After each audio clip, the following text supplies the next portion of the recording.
Good morning. Okay, so we do have some lists to combine today. As you can see from our spreadsheet here, all of these records are going to be put into one order.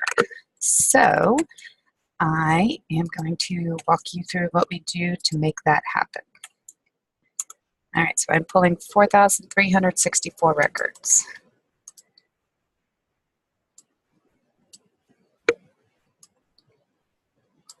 All right, so we go to our previous searches. We look for the 3686 and the 3688 is what we're doing. So what we need to do is merge these two counts together. And need to be able to see more than what they're showing me.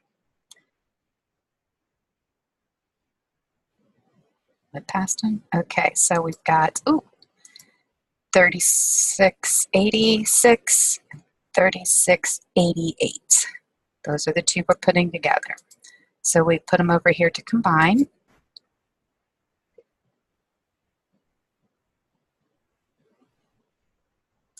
Okay, I think they can only be used for 6 months, and I believe that she runs all of these with as many as she can fit on there. So that is not a problem. We do one per address, and we're going to put it into a two-dimensional matrix report. And this is what gives us the opportunity to see these by county. And yes, it does run this slow. And zip.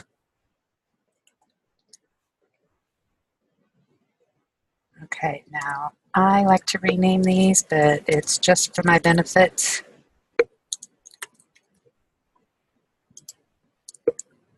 So we hit submit, and when we go to our searches, it will be running because of all those suppressions. All right, so we have 6,876 records to choose from. So that looks about right. So it should have merged, yes. Okay, so it merged correctly. So now we go into order it. Oh, it's not done loading.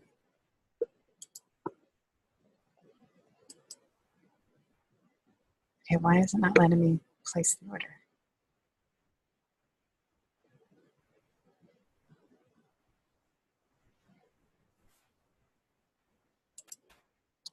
Well, this is not how this is supposed to go. That's supposed to be an option.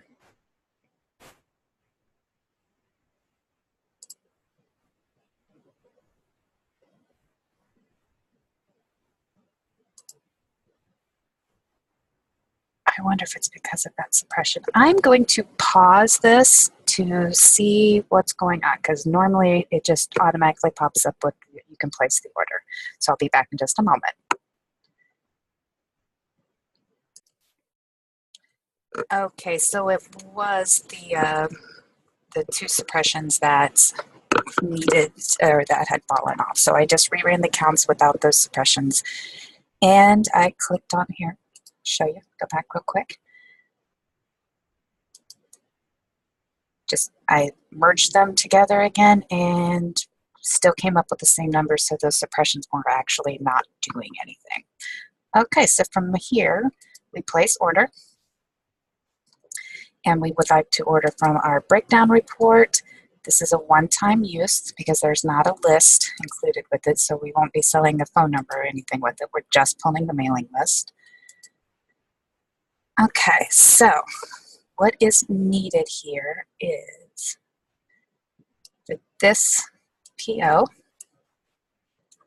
which is our individual orders and how we get the barcodes are created and how we know where to send responses and how we know what to combine together for mailing. This needs in Missouri County, or in Missouri, zip code 63031. Right here, it's 2239. So we pick the number of records, and the key code is where we put the PO number in there. Now, I like to mark these when they're done. So for for PO 131544.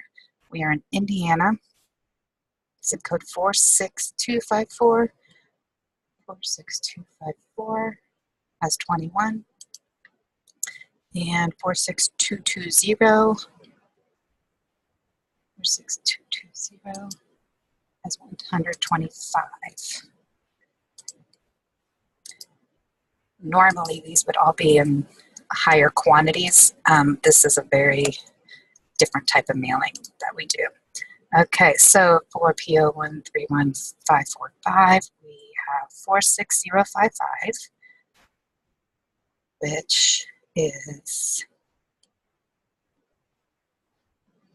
at the top, but there are only 19 records available. Oh, there we go. The 19 plus the 91. So both of those get that PO number. Then we have 46123 in Avon. They only want 977 records.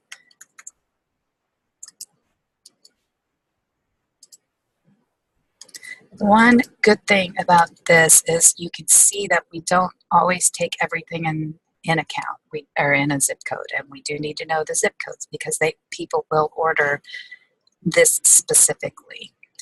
Okay, so 547 is 46259, Indianapolis. 46259, Indianapolis, 398. So that's this one and this one. There's one more. There we go. Okay, so that covers this PO. And 548 is 46280. 46280, but they only want 494.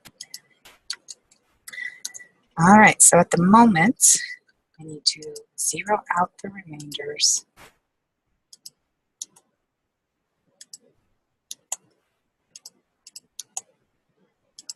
That gives us a total of 4,364 records.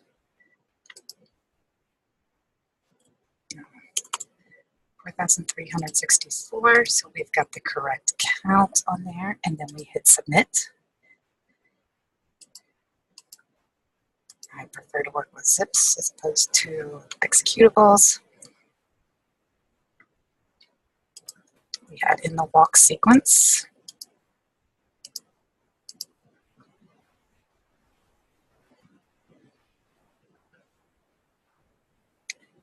And this particular company always adds homeowner in. That's why we pull them all together. Otherwise, we're paying an extra $3 per thousand for any record that gets merged with this.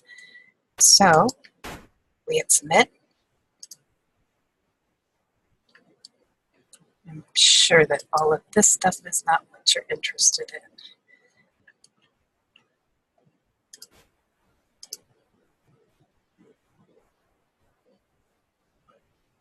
Okay, so I have the order number here. Okay, so then we go to our previous orders. It is queued for processing. Usually just takes it a moment to come through.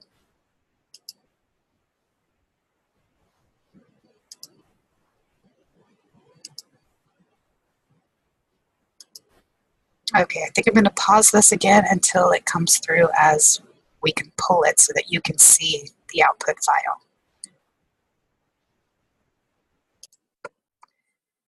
Okay, so the order has come through as shipped. So now we go to download orders. Download the order.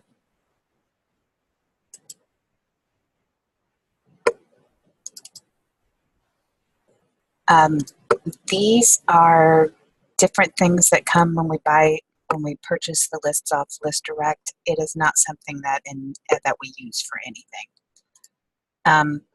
Okay, so this is what the output file looks like. I personally save it as a CSV when I'm pulling it. I don't know how Rick uses it. He may use text file, but I believe he puts it into CSV as well, because then when he processes, it is easier to remove things. Like, okay, so we have the person's name combined, first, middle, last, and we have them separated out. The address 2, city, state, zip 4. This is a postal code. This is the county that it's in. Confidence use code is not something that we use. Gender, sometimes we need that, sometimes we don't. It is in the lead data hopper, though, is something we would need in the output. The age code, the address type. This one's homeowner versus renter. This is their income, estimated income. Okay, so apparently she's got 2 different income codes on there. And key code, this is where we can find the different POs, so that when Rick goes in and sorts, he has a way of seeing, when he processes, he can see which records go to which PO, and this then creates that barcode. And then the walk sequence is for the post office, it's for the postal sort, it's the carrier's walk sequence.